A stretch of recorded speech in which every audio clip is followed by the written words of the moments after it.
Good morning, everyone. Welcome back to the Training and Development in HRM video lectures.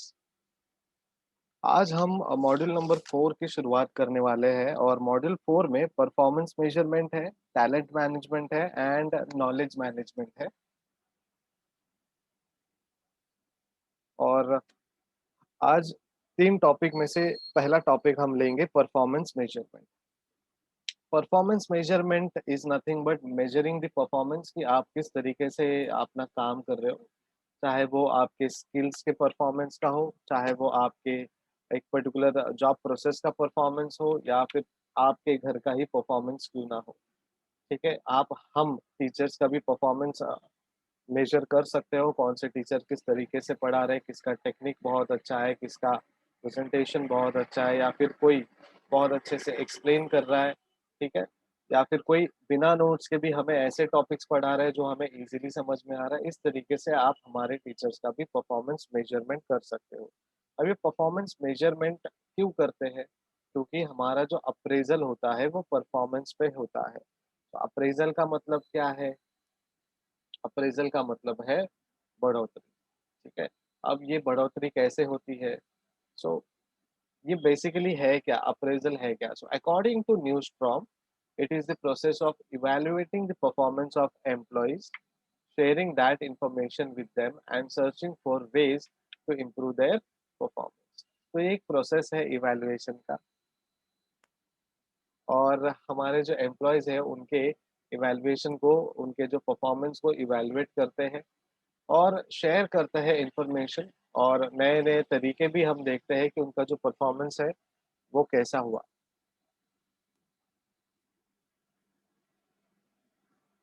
So performance appraisal is the step where the management finds out how effective it has been at hiring and placing employees। So performing appraisal जो है ये एक step है जहाँ पर management देखता है, ढूँढता है कि कितने इफेक्टिवली हमने एक पर्टिकुलर एम्प्लॉयी को, एक particular skill set of individual को, जहाँ पे बहुत सारा टैलेंट, नॉलेज है उनका, उनको एक पर्टिकुलर जगह में सही से हायर किया और उनका जो प्लेसमेंट है कंपनी में वो अच्छे से किया। ठीक है? और उस रिलेटेड, उस हिसाब से उन्होंने जो आउटपुट दिया दैट इज़ परफॉर्मेंस, और उनका जो अप्रेज़ल या ग्रोथ होना है, अब वो हम करेंगे।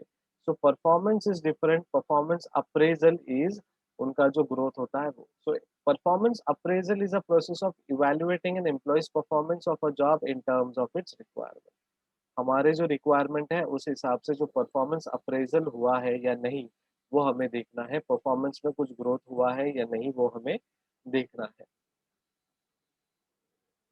नाउ परफॉर्म का मतलब है purpose, empowerment, relationship, flexibility, optimal performance, recognition and rewards and moral. हम सिंपली बोलते हैं डू योर परफॉर्मेंस बेस्ट और परफॉर्म बेस्ट, लेकिन इस परफॉर्म के पीछे एक पर्पस होता है, कुछ एम्पावरमेंट होते हैं हमारे टैलेंट और स्किल सेट के साथ। हमारा जो इंडिविजुअल सोल है उसका एक रिलेशनशिप होता है। ठीक है, जब हम मेंटली स्ट्रांग रहते हैं तो हमारा परफॉर्मेंस बहुत अच्छा जाता है। हम साइकोलॉजिकल जब फिट रहते हैं तो हमारे परफॉर्मेंसेस बहुत अच्छे जाते हैं। ठीक है, हम मेंटली डरे हुए हैं, साइकोलॉजिकली घबराए हुए हैं, तो हमारे प्रेजेंटेशन, जो सिंपल सिंपल प्रेजेंटेशंस है, वो भी बिगड़ जाता है। सो रिलेशनशिप जो है हमारा साइकोलॉजिकल, इंटेलेक्चुअल या फिर हमारे जो पर्टिकुलर मटेरियलिस्टिक जॉब है उससे कैसा है वो। फ्लेक्सिबिलिटी कैसे है, हमारा जो साइकोलॉजिकल फ्लेक्सिबिलिटी है या फिजिकल फ्लेक्सिबिलिटी है वो कैसा है।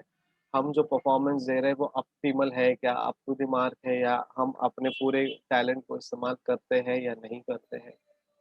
जो रिवॉर्ड्स या अवार्ड्स है उसका जो रिकॉग्निशन है वो भी हमारे परफॉर्मेंस से रिलेटेड है। अगर अच्छा परफॉर्म करोगे तो रिकॉग्निशन और रिवॉर्ड जो है आपको अच्छे मिलेंगे। देन फाइनली जो मोरल है ऑर्गेनाइजेशन में आप मेंटेन करते हो अच्छे परफॉर्मेंस से, उसका ये एक कनेक्शन। अब ये परफॉर्मेंस अप्रेज़ल के ऑब्जेक्टिव्स क्या है? बेसिकली 2 लोगों को ये फ़ायदेमंद है, और दोनों के पॉइंट ऑफ व्यू से अगर हम ऑब्जेक्टिव्स देखेंगे, तो एम्प्लॉयी के पॉइंट ऑफ व्यू से concrete and tangible particulars about their work. उनका जो पार्टिकुलर्स और वर्क है वो कॉन्क्रीट और टैंजिबल होता है, ठीक है? दिखाई देता है कि दे आर वर्किंग, कॉन्क्रीट है वो, एक बार काम कर लिया तो वो खत्म हो गया। जैसे हमने कॉन्क्रीट के रोड्स बना लिए, ठीक है? वैसे ही हमारा जो काम है वो कॉन्क्रीट एंड टेंजिबल होना चाहिए। देन असेसमेंट ऑफ परफॉर्मेंस होता है एम्प्लॉयी के लिए कि मैंने पिछले 6 महीने में, पिछले 1 साल में अपने ऑर्गेनाइज़ेशन में अपने नॉलेज को कितना डेवलप किया, चाहे वो ऑन जॉब ट्रेनिंग हो या ऑफ जॉब ट्रेनिंग हो, ठीक है? और हमारे जब नॉलेज एंड स्किल सेट को हम डेवलप करते हैं, तो उसका इम्प्लीमेंटेशन कितना हुआ, वो भी हमें देखना है, राइट? सो असेसमेंट करना एक एम्प्लॉयी का काम है।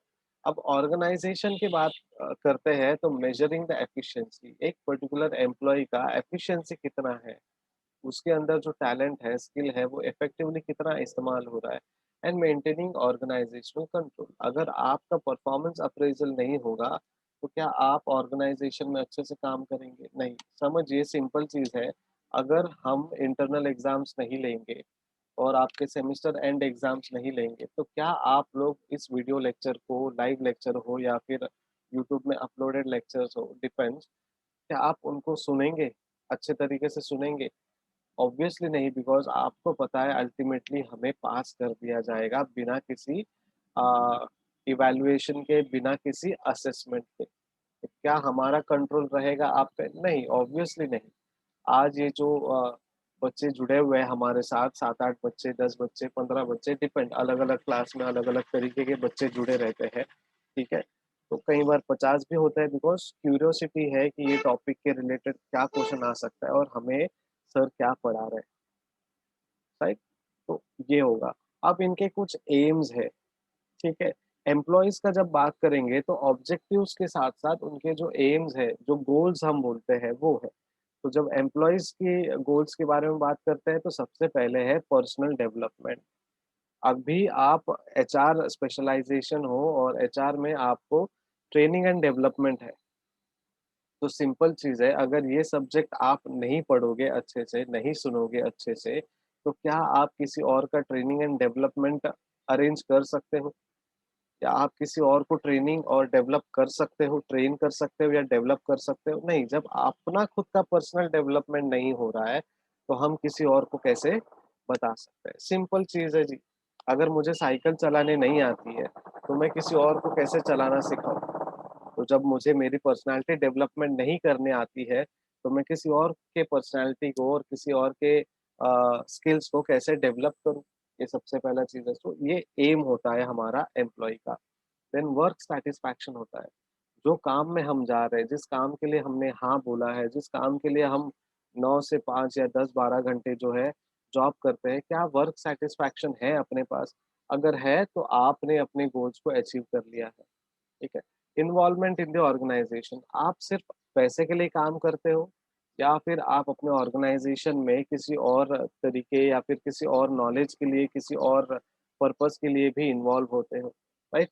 अगर आप सिर्फ़ सैलरीज़ के लिए हो तो आप अपना काम करोगे और निकल जाओगे, चाहे ऑर्गेनाइज़ेशन में कोई भी इवेंट हो, कोई भी इम्पोर्टेंट काम हो, तो आप वो बहुत ही दुखी मन से अटेंड करोगे। लेकिन आपका पर्पज़ जो है, एम जो है सिर्फ़ सैलरी नहीं है। रिलेशंस बढ़ाना है, पब्लिक रिलेशंस मेंटेन करना है, सोशल रिलेशंस को डेवलप करना है, ठीक है? ऑर्गेनाइज़ेशन में आपको अपने अच्छे रिलेशंस की वजह से अपना ग्रोथ देखना है, पोज़िशनल ग्रोथ देखना है, तो वो भी हमारे लिए एक अलग-सा एम है। देन म्यूचुअल गोल्स, ऑर्गेनाइज़ेशन की जब बात करेंगे तो म्यूचुअल गोल होता है एक एम्प्लॉयी और ऑर्गेनाइज़ेशन का। एम्प्लॉयी पर्सनैलिटी डेवलपमेंट चाहता है, वर्क सैटिस्फैक्शन चाहता है, इन्वॉल्व होना चाहता है वो ऑर्गेनाइज़ेशन में। वही तरीके से ऑर्गेनाइज़ेशन भी चाहती है कि उस पर्टिकुलर एम्प्लॉयी का पर्सनल डेवलपमेंट भी हो, ऑर्गेनाइज़ेशनल डेवलपमेंट भी हो, ठीक है? उनको अगर वर्क सैटिस्फैक्शन मिल रहा है तो हम उन्हें और अच्छे तरीके से सर्विसेज़ देने के लिए रेडी रहेंगे, ठीक है? अगर वो इन्वॉल्व होते हैं ऑर्गेनाइज़ेशन में, ठीक है? तो वो इन्वॉल्वमेंट जो है हम भी उनको उतना ज़्यादा अपॉर्च्युनिटीज़ देने के लिए सोचेंगे। तो ये म्यूचुअल गोल है किसी भी एम्प्लॉयी का ऑर्गेनाइज़ेशन में। देन ग्रोथ एंड डेवलपमेंट है। ये ग्रोथ एंड डेवलपमेंट कैसे होगा? ऑर्गेनाइज़ेशन में जब किसी एम्प्लॉयी का डेवलपमेंट होगा तभी ऑर्गेनाइज़ेशन का ग्रो होगा। किसी एम्प्लॉयी ने नॉलेज गेन किया है और इम्प्लीमेंट किया है ऑर्गेनाइज़ेशन के लिए तो वो डेवलपमेंट है, ठीक है? ऑर्गेनाइज़ेशन ने खुद के कुछ स्टेटस को अपलिफ्ट कर दिया है, तो वो भी हमारे लिए ग्रोथ एंड डेवलपमेंट है। Then increase harmony and enhance effectiveness. Harmony मतलब हमें मिलजुल के काम करना है, हर एक एस्पेक्ट पे ध्यान देना है, ठीक है? सिर्फ काम ही नहीं, हमें हमारे एम्प्लॉय को एंटरटेन भी कराना है, उनको रिलैक्स भी करवाना है, ठीक है? उनके जो इफेक्टिवनेस है उसको एनहांस कराना है। जो इफेक्टिवली वो काम कर रहे हैं, उसे और तरीके से, अलग-अलग तरीके से हमें ग्रो करना है, डेवलप कराना है। अब ये जो अप्रेज़ल का प्रोसेस है वो इस तरीके से है। सबसे पहले सेटिंग परफॉर्मेंस स्टैंडर्ड्स, ठीक है? परफॉर्मेंस के स्टैंडर्ड्स को सेट करना। कैसे सेट कर सकते हैं हम उस परफॉर्मेंस के स्टैंडर्ड्स को? कुछ नॉर्म्स रखेंगे, कुछ कंडीशंस रखेंगे, कुछ ऐसे हम स्टैंडर्ड्स मेंटेन करेंगे कि अगर आपने ये काम अचीव कर लिया, इतने कम काम में टाइम में आपने ज़्यादा काम अचीव कर लिया, तो आपका परफॉर्मेंस बहुत अच्छा है। ठीक है? तो बहुत सारे अलग-अलग टर्म्स होंगे, स्टैंडर्ड्स होंगे, रूल्स होंगे, ठीक है? ये एक सेट करना है आपको बेसिकली। अगर मैं आपको बोलूँगा, आपको एक पावर पॉइंट प्रेज़ेंटेशन देना है जो कि बहुत ही जल्द आपको देना पड़ेगा। Be prepared for that. Power point presentation आपको देना है और उसमें 3 क्राइटेरियाज़ है। एक कम्युनिकेशन, दूसरा presentation and presentation skill. Presentation मतलब आपके स्लाइड्स, कम्युनिकेशन मतलब आप किस तरीके से बात करते हो और आप प्रेज़ेंटेशन है वो कैसा है। देखिए इन जनरल मैं अलग तरीके से बात करता रहूँगा लेकिन जब मैं लेक्चर ले रहा हूँ तो मुझे वो जो प्रेज़ेंटेबल होना चाहिए ऑनलाइन लेक्चर्स के लिए या फिर समझिए अगर आप यूट्यूब के तरह इसको समझ रहे हो कि यूट्यूब में हम कोई वीडियो देख रहे हैं, तो इस तरीके से मुझे समझना है कि मेरे सामने स्टूडेंट्स है और मेरा जो कम्युनिकेशन है वैसा मुझे रखना है, ठीक है? तो ये एक प्रेज़ेंटेशन स्किल है और मुझे ऐसे लैंग्वेज का इस्तेमाल करना है जहाँ पे सामने जो ऑडियंस है उनको भी अच्छा लगे, ठीक है? कि बहुत ही सूदिंग हो, बहुत ही रिस्पेक्टेबल हो, ठीक है? कोई भी लैंग्वेज मैं उठा के यूज़ नहीं कर सकता हूँ बिकॉज़ मेरा जो ऑडियंस जो लैंग्वेज समझता है, उस लैंग्वेज में ही मुझे बात करना है। ये पूरा लेक्चर जो है इंग्लिश में भी कंडक्ट हो सकता है, मराठी में भी हो सकता है, किसी और भाषा में भी हो सकता है।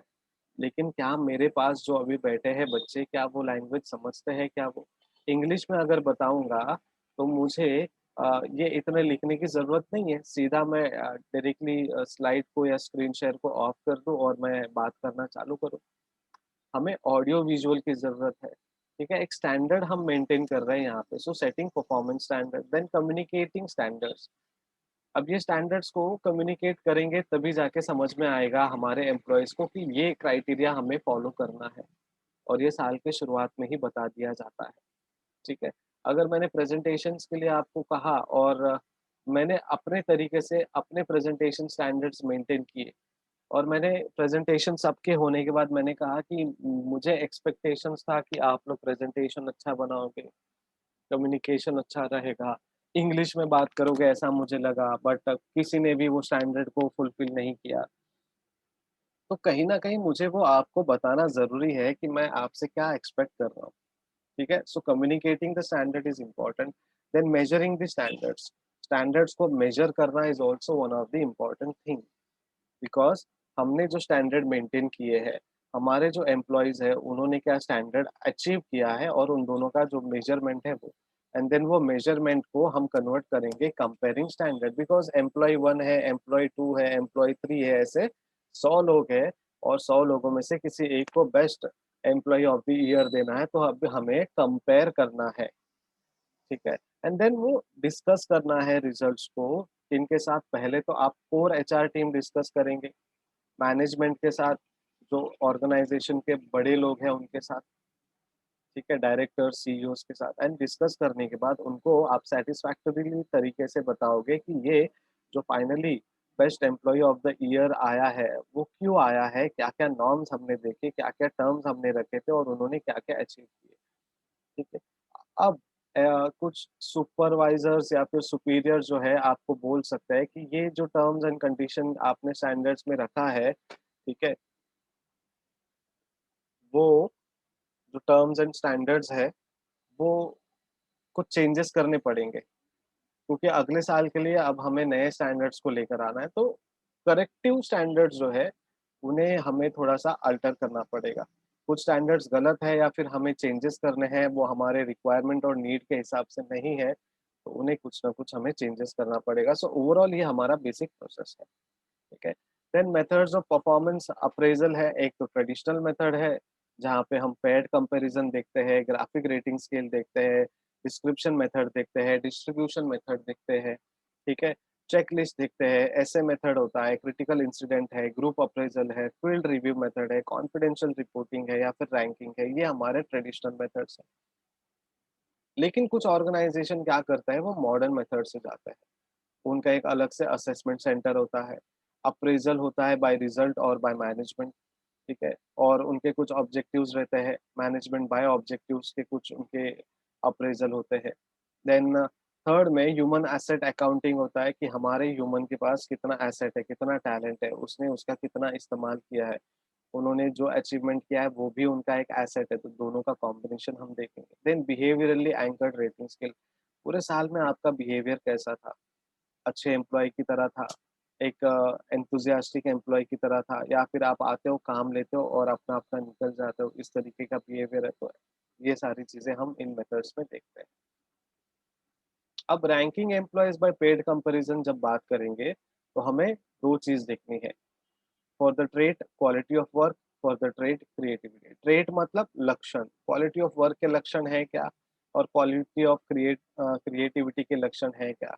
तो compare two person A B C, person A B C plus minus plus minus plus minus and plus minus plus, A B C के हम वैल्यूज लिखेंगे और क्वालिटी ऑफ वर्क के वैल्यूज लिखेंगे और क्वालिटी ऑफ क्रिएटिविटी के values लिखेंगे। तो इन तरीके से हम पेयर्ड कंपैरिजन कर सकते हैं। ग्राफिकल और लीनियर रेटिंग करेंगे तो हमें कुछ ग्राफ बनाना पड़ेगा कि उनका एटीट्यूड कैसा है, डिसिसिवनेस कैसे है, ठीक है? तो एटीट्यूड में लिख सकते हैं no interest in work, consistent complier, careless in different instructions, interested in work, accepts opinions and advice of other, enthusiastic about job and fellow workers, enthusiastic opinion and advice sought by others। ऐसे इस तरीके से हम उनका जो graphical और linear ratings है वो कर सकते हैं। देन डिसिसिवनेस है जहाँ पे slow to take no decisions, take decisions after careful consideration, takes decision promptly, take decision in consultation with others whose views he values and then take decision without consultation. इस तरीके से हम हमारा graphical जो linear ratings है वो कर सकते हैं। अब फोर्स्ड और चॉइस मेथड में 2 क्राइटेरियाज है, ठीक है? एक तो regularity on the job, most और लीस्ट। अब उसमें भी always regular, inform in advance for delay, never regular, remain absent, neither regular nor irregular. इन तरीके से अलग-अलग आपके एम्प्लॉयमेंट के अटेंडेंस के डिटेल्स भी वो मेंटेन करते हैं। तो नंबर ऑफ एम्प्लॉइज जो है फोर्स डिस्ट्रीब्यूशन मेथड में हम इस तरीके से देखते हैं। तो जो फोर्स या फिर काम डिस्ट्रीब्यूशन कर्व है, आपका जो वर्क डिस्ट्रीब्यूशन कर्व है वो इस तरीके से है। आपका जो परफॉर्मेंस है वो कैलकुलेट किया जाएगा। So poor, below average, average, good, excellent. अगर आपने कुछ अच्छे लेवल को अचीव कर लिया है तो आप एक्सीलेंट हो जाओगे, ठीक है? सो टोटल जो आपका होगा वो फाइनल डिस्ट्रीब्यूशन वर्क मेथड से कैलकुलेट किया जाएगा। अब specimen of staff assessment form descriptive essay type, ये है आपका डिस्क्रिप्टिव एस्से टाइप जहाँ पे आपको आपका नाम, job title, department, date of review, age, year in the present job, ठीक है? तो सेक्शन 1 में अप्रेजल ऑफ परफॉर्मेंस होगा। अब यहाँ पे कुछ टर्म्स लिखे हैं कि appraisal must cover the period of preceding 12 months, consideration to every function responsibility, objective actual assessment of an employee's improvement और डिटेरियोरेशन, ये नोट दिया है। सेक्शन 2 में उन्होंने बोला है promotability, promotion now, within 2 years, within 5 years, ऐसा आपका एक बेसिकली पूरा डिटेल लिखा जाएगा एक पर्टिकुलर फॉर्म में और उसके बाद नया जो डिटेल आएगा उसको कंपेयर किया जाएगा और देन आपको अप्रेजल मिलेगा। And then next is critical incident method, जहाँ पे आपका जो वर्कर है ए बी सी डी, उनके जो रिएक्शन है और उनका जो स्केल ऑफ रेटिंग है वो होगा। एग्जाम्पल, अगर कोई फायर होता है, सडन ब्रेकडाउन या एक्सीडेंट होता है, ऐसे कुछ क्रिटिकल इंसिडेंट होते हैं, तो अपने जो एम्प्लॉइज हैं उनका एक्शन, उनका बिहेवियर, रिएक्शन कैसे होता है। सो ए वर्कर जो है inform the supervisor immediately, very good, fine. Then second, become anxious on loss of output, 4 mark दिए उसको, ठीक है। Then try to repair the machine, खुद ही सोच रहे हैं कि हम कॉमर्स से पढ़े, एचआर पढ़ा है हमने और हम अब रिपेयर करने की कोशिश करेंगे, नॉट गुड, बट आप कोशिश कर रहे हो, इसके लिए आपको मॉडरेट मार्क्स दिए। Then complaint for poor maintenance, आप क्या करते हो, मैनेजमेंट को कंप्लेंट करते हो, इतनी बड़ी ऑर्गेनाइजेशन है और आग लग जाती है, फायर एक्सटिंग्विशर नहीं है, तो your attitude is not good towards your organisation. Then was happy to forced test, आपका जो फोर्स्ड टेस्ट हुआ है उसके लिए आप बहुत हैप्पी थे, एंड आपका एटीट्यूड जो है थोड़ा नेगेटिव यहाँ पे दिखता है, और बहुत ज़्यादा एक्चुअली नेगेटिव दिखता है, और इसलिए आपको जो रेटिंग्स है वो कम मिलता है। देन परफॉर्मेंस डायमेंशन जो है फील्ड रिव्यू के हिसाब से भी देखते हैं, लीडरशिप कितना है आपका, कम्युनिकेशन स्किल कैसा है, इंटरपर्सनल स्किल कैसा है, डिसीजन मेकिंग, टेक्निकल, मोटिवेशनल, ये सारी चीज़ें वो देखते हैं। देन ग्रुप अप्रेजल मेथड है जहाँ पे मैनेजमेंट बाय ऑब्जेक्टिव प्रोसेस होता है, एक set organisational goal, then defining performance target, then performance review and then feedback, इस तरीके से आपका मैनेजमेंट बाय ऑब्जेक्टिव होता है। अब बिहेवियरल और एंकर्ड रेटिंग स्केल्स की जब बात करेंगे तो वो आपका परफॉर्मेंस देखते हैं और बिहेवियर देखते हैं। परफॉर्मेंस एक्सट्रीमली गुड रहा तो उनके कुछ बिहेवियर है, can expect trainee to make valuable suggestion for increase sales and to have positive relationship with customers all over the country, ठीक है। उसके बाद गुड बिहेवियर या गुड परफॉर्मेंस रहा तो बिहेवियर कैसा होता है कि can expect to initiate creative ideas for improve sale, और इसी तरीके से अलग-अलग जो परफॉर्मेंस है, अलग-अलग जो पॉइंट्स है, उनके बेसिस पे आपका जो बिहेवियर है एक्सपेक्ट किया जाता है। अब एक्सट्रीमली पुअर 1 मार्क के लिए आपका बिहेवियर कैसा होगा, can expect to take extended coffee breaks and roam around purposelessly, तो कुछ लोग क्या करते हैं, कॉफी पकड़ते हैं, पूरे ऑर्गेनाइजेशन में अपने दोस्तों के साथ घूमते हैं, बिना मतलब के, बिना काम के, अपना खुद का इम्पोर्टेंट काम छोड़ के। तो ऐसा कोई एम्प्लॉयी रहेगा जो हम टेलीविज़न में या फिर मूवीज़ में देखते हैं कि एक बॉस होता है या फिर एक हीरो होता है, तो अपना काम छोड़ता है और अपने प्रॉब्लम जो है दोस्तों को बताते फिरता है पूरे ऑफ़िस में। उनका तो एक्चुअली परफॉर्मेंस अप्रेज़ल नहीं होता है, लेकिन अगर आप वो स्टाइल मेंटेन करते हो, तो आप एक्सट्रीमली पुअर रेटिंग्स पे चले जाओगे। देन 360 डिग्री परफॉर्मेंस अप्रेज़ल होता है, एक तो सुपीरियर और एक सबऑर्डिनेट का, ठीक है? और एक सेल्फ का होता है और एक पीयर का होता है, ठीक है? इन तरीके से हम अप्रेज़ल्स देखते हैं। तो एक एम्प्लॉयी है जिसका सुपीरियर भी अप्रेज़ल देगा, सबऑर्डिनेट भी उनके बारे में बताएँगे, वो खुद भी अपना अप्रेज़ल करेंगे, उनके जो साथी एम्प्लॉयी है वो भी उनको अप्रेज़ल देंगे। सो ऐसे 4 डिग्रीज़ में हम जब अप्रेज़ल करते हैं, 4 डिपार्टमेंट से हम अप्रेज़ल करवाते हैं, उसको हम 360 डिग्री अप्रेज़ल कहते हैं। नाउ एग्ज़ाम्पल है 360 डिग्री अप्रेज़ल परफॉर्मेंस मेथड का, कि ये जो कंपनीज़ है वो 360 डिग्री परफॉर्मेंस अप्रेज़ल इस्तेमाल करती है। अब इससे फ़ायदा क्या है?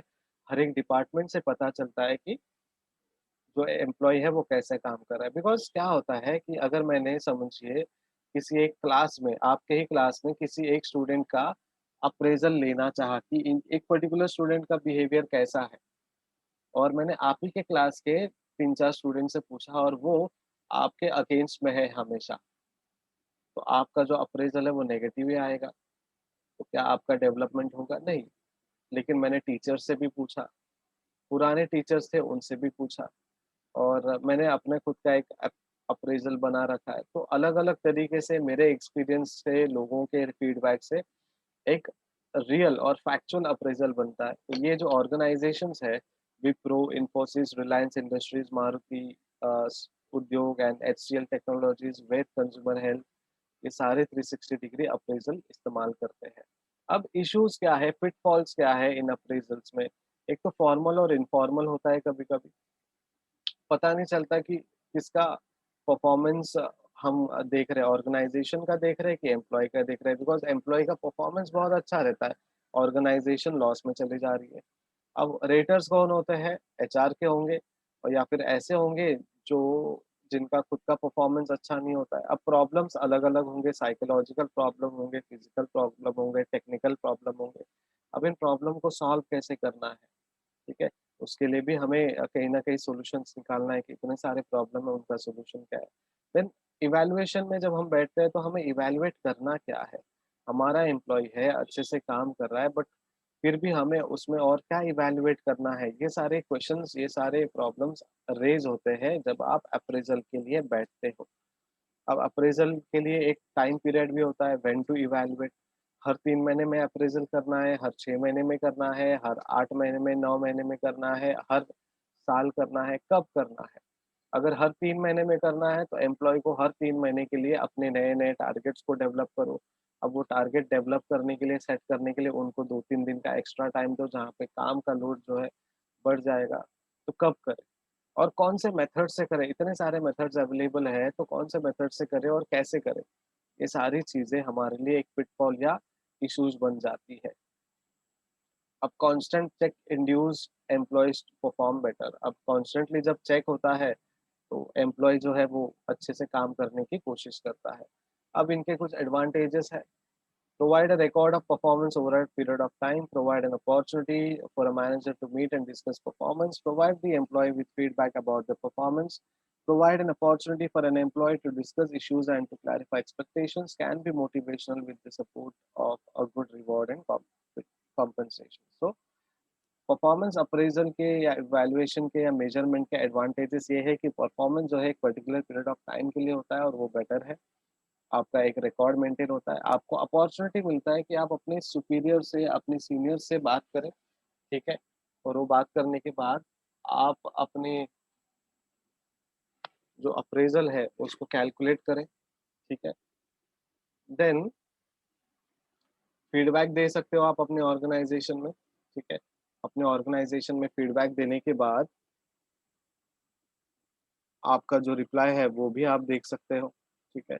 एंड अपॉर्च्युनिटी जो है वो डिस्कस कर सकते हो, क्लैरिफाई कर सकते हो आप। कुछ डिसएडवांटेजेस है, if not done appropriately can be a negative experience, very time consuming especially for a manager, subject to rater errors and biases. If not done right can be a complete waste of time and can be stressful for all involved. तो ये सारे disadvantages है जो हमें हो सकते हैं और इन सारे डिसएडवांटेजेस को हमें कहीं न कहीं कन्वर्ट करना है एडवांटेजेस में।